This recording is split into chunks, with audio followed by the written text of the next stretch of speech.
All right, this is going to be a long video. I can already feel it because I've got so much to say. And if you stick with me all the way to the end, you're going to learn a ton of stuff and you're going to be surprised at some of the things that you learn. And more importantly, how to implement some of these things so that you are all the better off for it. Your wallet is better, your personal finances are better, and you are just overall happier. All right, so without wasting any time, let's get into it. I want to ask you, how many times have you bought something just because it was on sale? You didn't really need it, but you bought it anyways just because it was on sale and you thought you were saving money. Well, let me ask you this. How are you saving money by spending it on something you didn't intend to buy in the first place? See, if you're buying an item on sale just because it's on sale, you're not saving any money. Guys, it's not a bargain if you don't need it. Now, if you bought something that you needed and you were planning on buying it anyway, and it just so happens to be on sale, then yes, congratulations. You did save a couple bucks. If something is 25% off, and if you make an impulse purchase, then it's not 25% off. It's 75% more than not buying it at all. So that was the first one, impulse purchases and buying things on sale. Let's get into the second one. And this one is it doesn't cover everybody in the US, but it covers a lot of people. And it's personal storage. The personal storage industry is a huge and profitable business because Americans spend more than $39 billion on storage fees annually. The average storage unit cost is $130 a month. And the worst part is, oftentimes, the cost far outweighs the actual value of what's being stored. Obviously, a few exceptions to doing this, and it's really meant to be a temporary thing only, which I still feel nervous about because everything temporary tends to become permanent. Every temporary solution tends to become a permanent solution.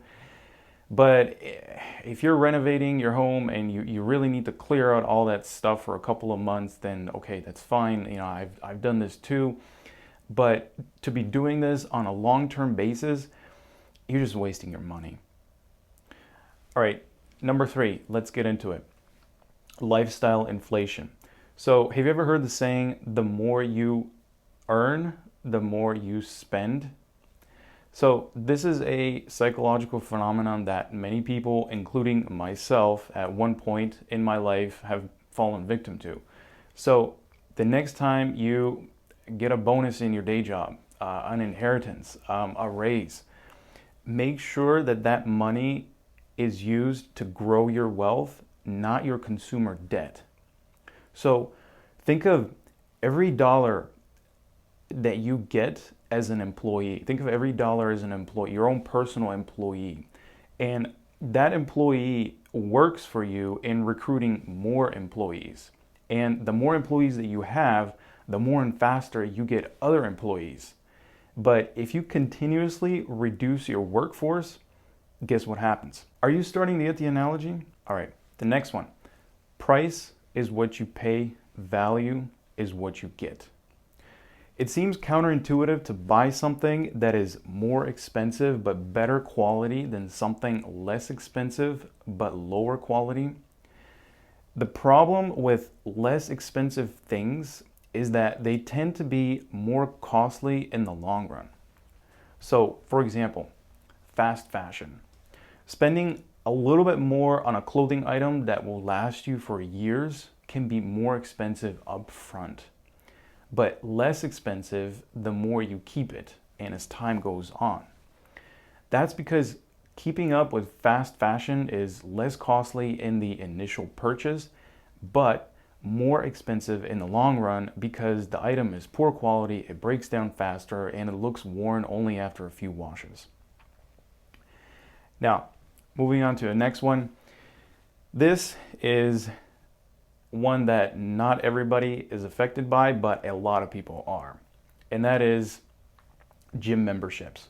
Now, I know people love their gym memberships, but hear me out, all right? The whole business model of a gym is counting on the fact that nobody is going to show up.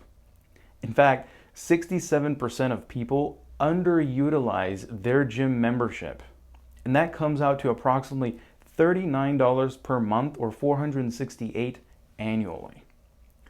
So you got to be honest with yourself.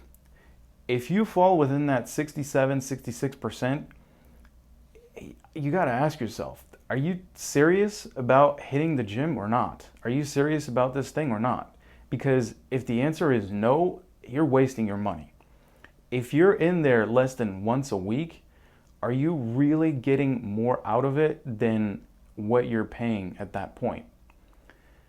Now, I know this is not for everybody, and I know if you're in there 3 to 4 times a week or even more, and that's just your thing. I mean, you're lifting weights, you're sweating, you're doing cardio, you're working hard.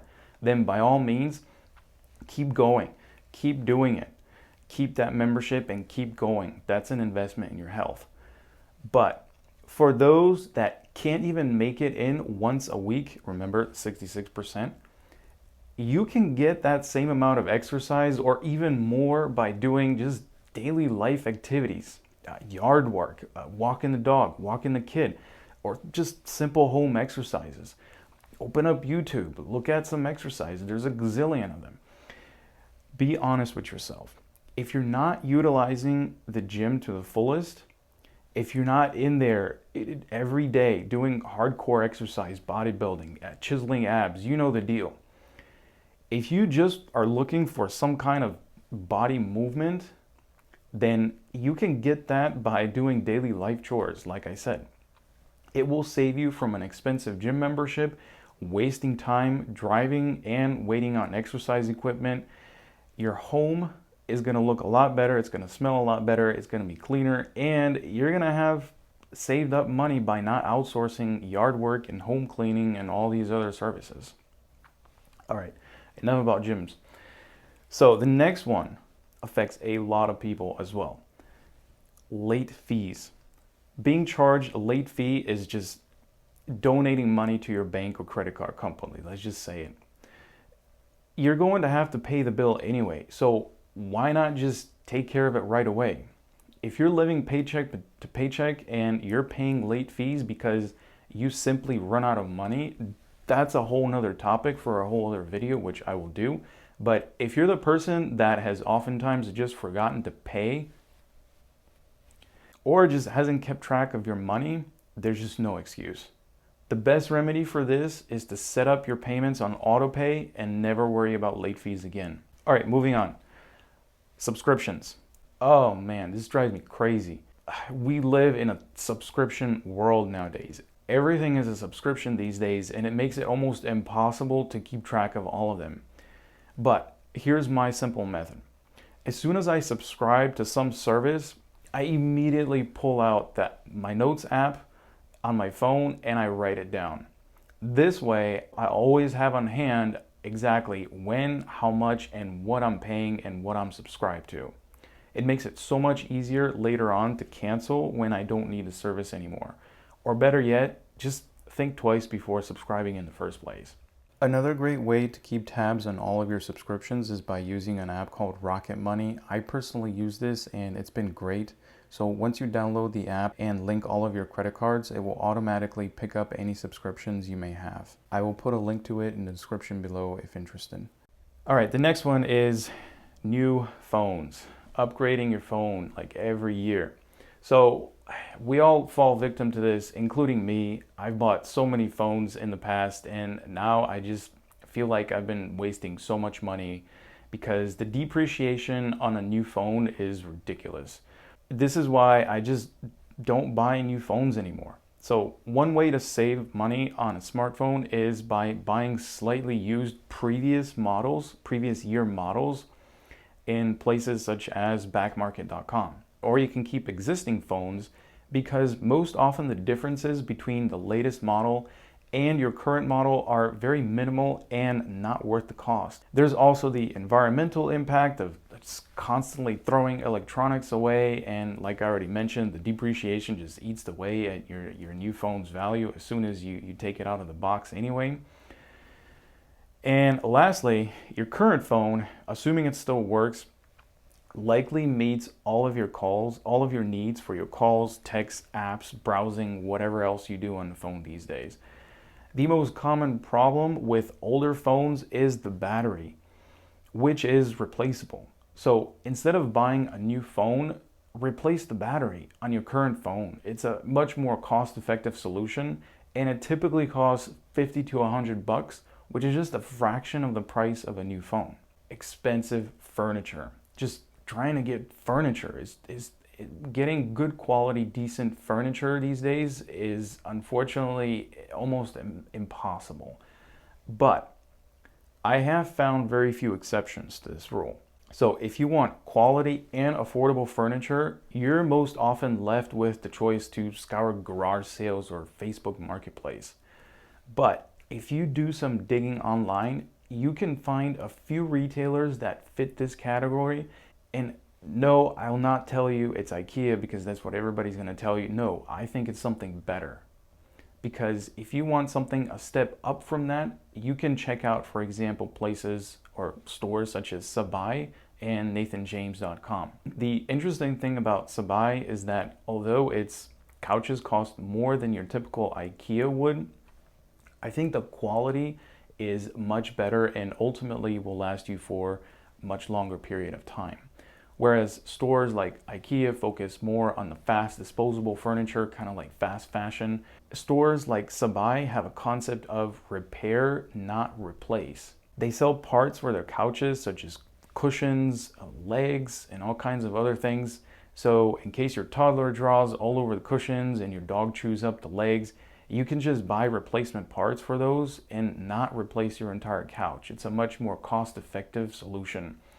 And NathanJames is just a modern online-only retailer that I've recently found out, or that I've recently discovered, that offers decent quality at IKEA prices. Now, I know not everyone's style is the same, and I'm not saying just go out and shop only at these two stores. I'm simply pointing them out as an example to show you what is possible with a little bit of research. So, oftentimes we default to the larger known brands that we all know of, like IKEA, like Ashley Furniture, and all the others. But the truth is that there is actually a lot of other smaller furniture retailers out there that don't have the huge costs of the marketing, the brick and mortar stores, the salespeople that all these big brands have. And therefore, they're able to offer much better prices because they're cutting out a lot of the middlemen. So shop around and see if you can find something that works for you. Oh, and by the way, if you are interested in those two stores, I'll just link them real quick in the description below. Okay, so moving on to new cars. And I think you already know what I'm going to talk about, new cars, and that is depreciation. So I did an entire video about buying new cars and all the car costs associated with every car purchase and car ownership. So if you're interested, go watch that video. But in this one, I want to talk about depreciation specifically. So check this out. The average new car in the US costs $47,000. And the average depreciation on a new car is up to 20% in the first year. In fact, it's 10% as soon as you drive it off the lot. Meaning, if you sit in that new car for 1 minute and you haven't even driven off the lot, 10% of that purchase price or that value is gone. Why? Because it's now a used car. And up to 15% a year after that, after the first year, until about the 4-5 year mark. Think about that. That new car that you buy will depreciate roughly 65% in the first 4 to 5 years. That is a staggering amount of money loss for the average person. The amount of money that we're paying for depreciation on cars is just mind-blowing. So, lesson here is buy a car that's at least 3 to 5 years old. It's still relatively new, not to have major mechanical problems, but You're letting somebody else take the hit of that initial plummet in value, and your bank account will be all the better for it. The next one is something that we're all guilty of, and that is throwing away excess food. We lose so much money doing this. The sad reality is that this is not only a tremendous environmental impact, but a huge impact on our wallets as well. And the solution is so simple. Just freeze it, meal plan it, learn about expiration dates and what they mean. Just make a simple shopping list when you go to the store. Think about it. Are you really getting that much value out of bulk buying like Costco if you have to throw away half the food 2 weeks later because it's just too much and you can't eat it and then it just goes bad? All right, we're winding down the list here, and this one is a huge cost that a lot of people pay when purchasing a home, and that is PMI, in other words, private mortgage insurance. So what is this? This is a type of insurance that the lenders require from borrowers who are not able to make a down payment of at least 20%. So when you go out and you want to buy a house, if you don't put down at least 20% of the house's asking price, you're going to pay for something called PMI, private mortgage insurance. And it protects the lender in case you default on your loan. While PMI enables you to purchase a home with a smaller down payment, it adds a significant monthly cost to the mortgage payment. This is just an expense that just does not build any equity, doesn't add any value to the home, and can last you until you reach the 20% equity, which often takes years. So if you can't afford the 20% down payment, which by default avoids the PMI, then it's just better to hold off until you have saved enough for the 20%, or just look for a lower price home. All right, guys, so we're at the last one. Just hang in there. I have just a really quick one, but it's gonna save you a lot of money. Tax deductions. Not taking advantage of all of the tax deductions doesn't sound like we're wasting money, but we are, because it's hidden. If you are paying more in taxes than what you really need to, then you're just basically giving away money to the government. Not taking advantage, for example, of retirement accounts, this is in addition to taxes, such as 401ks and IRAs and all those other retirement accounts, which I'll talk about in a later video. To reduce your taxable income, you're just giving away money again. Why? Because if you make $100,000 and you don't contribute any of that to a 401k, for example, a Roth IRA, or any retirement account, the government is going to tax you $100,000 and you're going to have to pay taxes on $100,000. But if you take full advantage, and again, this is working with a tax advisor or somebody that knows what they're doing, CPA, if you take advantage of those and all of the tax deductions that you are able to get, your taxable income gets reduced by a significant amount, and hence you end up paying less in taxes while still keeping the money that you make. They're just in other accounts. They're retirement accounts. They're not for you, but they're for your future self. I feel like I've talked a lot. I don't know how long this video is, but thank you guys so much for sticking to the end. I really hope that you got some value out of this. You know what to do. Like, subscribe, comment, all of that stuff. I will see you in the next one.